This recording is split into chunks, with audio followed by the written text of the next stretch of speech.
வணக்கம் நண்பர்களே. நம்ம உடம்புல நோய்கள் எப்படி வருதுன்னு நம்ம பேசிட்டு இருந்தோம் இல்லையா?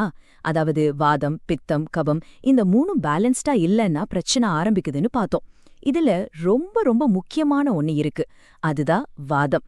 இன்னைக்கு இந்த உயிர் சக்திய பத்தி கொஞ்சம் ஆழமா பார்க்கலாம் வாங்க. ஒரு நிமிஷம் யோசிச்சு பாருங்களேன். நீங்க மூச்சு விடுறது, கண்ணை சிமிட்டுறது, உங்க இதயம் துடிக்கிறதுன்னு நம்ம உடம்புல நடக்கிற ஒவ்வொரு சின்ன அசவுக்கும் பின்னாடி ஒரு சக்தி இருக்கு. ஆனா அது கண்ணுக்கு தெரியாது. அது என்னவா இருக்கும்? ரொம்ப ஆச்சரியமான கேள்வி இல்லையா? ஆனா நம்ம பல்லாயிரம் வருஷ பழமையான சித்த மருத்துவத்துல இதுக்கு ஒரு தெளிவான பதில் இருக்கு. சரி, முதல்ல வாதம்னா என்னன்னு தெரிஞ்சுக்கலாம். நம்ம உடம்புல நடக்கிற எல்லா இயக்கத்துக்கும் இதுதான் அடிப்படைன்னு சொல்றோம். அப்போ இந்த உயிர் சக்தி எங்கிருந்து வருது? அது எப்படி வேலை செய்யுது? வாங்க அதிலிருந்து ஆரம்பிக்கலாம். ரொம்ப சிம்பிளா சொல்லணும்னா, வாதங்கிறது நம்ம உடம்புக்குள்ள இருக்கிற எல்லா விதமான அசைவுகளுக்கும் எல்லா இயக்கத்துக்கும் காரணமான ஒரு எனர்ஜி.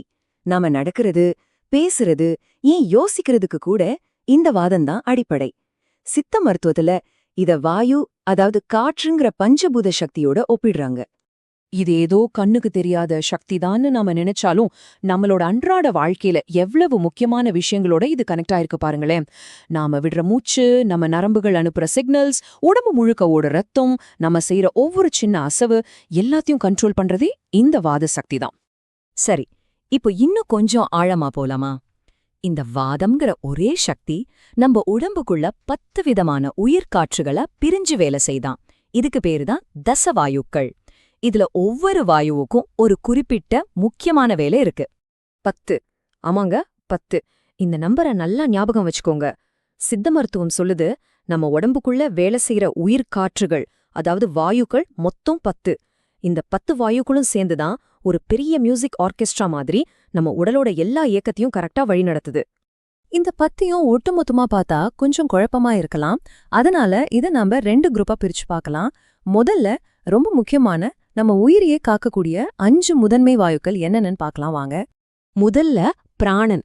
இது நம்மளோட சுவாசம், உயிர் சக்தி, இதுக்கெல்லாம் பொறுப்பு. 2வது அபானன். இது உடம்பிலிருந்து கழிவுகளை வெளியேற்றுறது மாதிரி கீழ் நோக்கி நடக்கிற இயக்கங்களை பாத்துக்குது. 3வது வியானன். இதுதான் உடம்பு முழுக்க ரத்த ஓட்டத்தையும் நரம்பு செயல்பாட்டையும் கவனிச்சுக்குது. 4வது உதானன். நம்ம பேசுறதுக்கு, நம்ம குரலுக்கு இதுதான் காரணம். கடைசியா 5வது சமானன். இது நம்மளோட செரிமானத்துக்கும் சாப்பாட்டுல இருக்கிற சத்துக்களை உடம்பு எடுத்துக்கிறதுக்கும் உதவுது. ஓகே, இப்போ முக்கியமான 5 வாயுக்களை பத்தி பார்த்துட்டோம் இல்லையா? சரி, இப்போ அடுத்த 5 துணை வாயுக்கள் என்ன செய்யுதுன்னு பார்க்கலாம். இதுங்க கொஞ்சம் ஸ்பெசிஃபிக்கான நுட்பமான வேலைகள் எல்லாம் செய்யுது. முதல்ல நாகன். இதுதான் நம்ம ஏப்பம் விடுறதுக்கு காரணம். அடுத்தது கூர்மன்.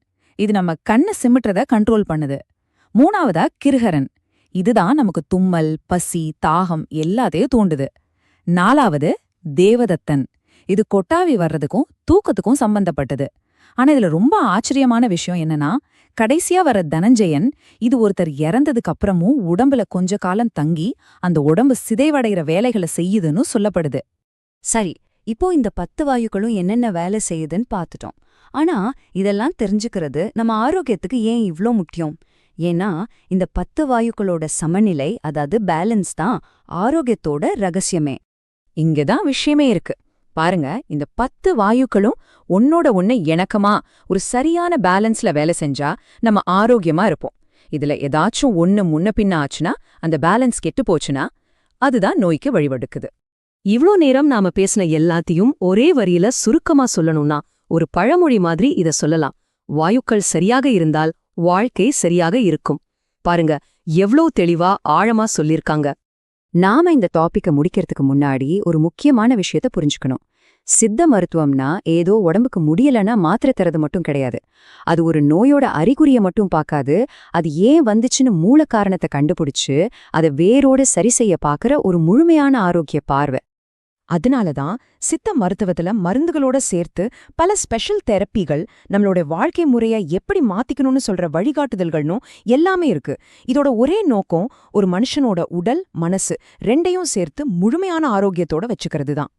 சோ கடைசியா உங்களை ஒரு கேள்வியோட நான் விட்டுட்டு போறேன். நம்ம உடம்பை இயக்குற இந்த உயிர் சக்திகளை பத்தி இப்போ நீங்க தெரிஞ்சுக்கிட்டீங்க. உங்க டெய்லி லைஃப்ல இந்த வாயுக்களோட சமநிலைய அந்த பேலன்ஸ காப்பாத்துறதுக்கு உங்களால என்ன செய்ய முடியும்னு நினைக்கிறீங்க? கொஞ்சம் யோசிச்சு பாருங்க. நன்றி.